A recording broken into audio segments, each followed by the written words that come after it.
Le 14 juin 1948. Je fais une parenthèse.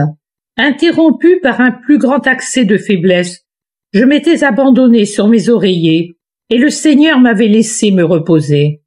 Mais à peine avais-je repris quelque force que l'Esprit Saint me transmet une réflexion que, dans un moment de paresse dû à mon état de faiblesse, je ne m'efforce pas d'écrire en pensant. Je m'en souviendrai bien. Il était midi. Il est maintenant 14 heures, et c'est en vain que je la recherche. Peine perdue. Dire qu'elle était si profonde. Je souffre spirituellement.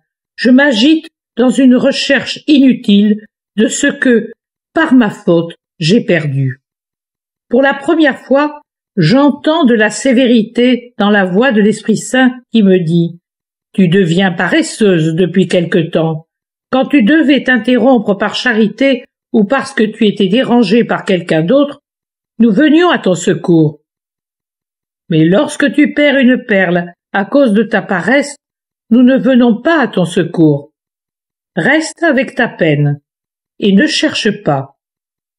Tu ne retrouverais pas mes paroles, même si tu feuilletais tous les livres de la terre.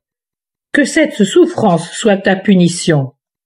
Il a raison, mais j'étais si fatiguée, si faible que la plume me tombait de la main et que je m'écroulais de tous côtés. Je n'arrivais plus à garder les yeux ouverts, et Dieu ne me transmettait pas sa force pour le servir, comme il le fait quand il le veut.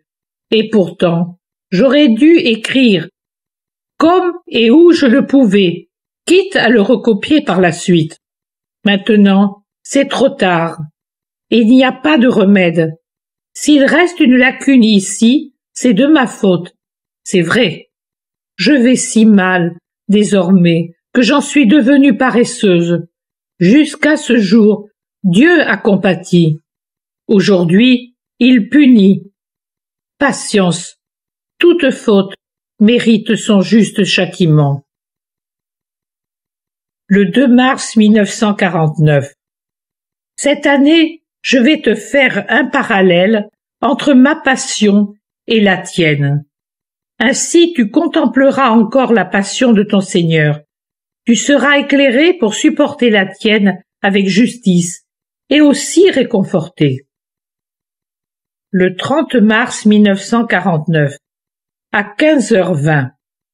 Jésus m'appelle anxieusement à 3 reprises, en courant à ma rencontre, comme s'il venait de la probatique en direction du Tyropéon. Puis il s'arrête près d'un tombeau à la porte ouverte, comme une entrée obscure, et me dit « Donne-moi tes mains, mets-les dans les miennes, mon âme, pour que je transfuse ma force en toi. Parce que tu ne sais pas ce qu'ils sont en train de te faire. Tu ne sais pas quelle force il te faut pour rester fidèle. C'est bien à moi seul que tu veux rester fidèle, n'est-ce pas? À ton Jésus.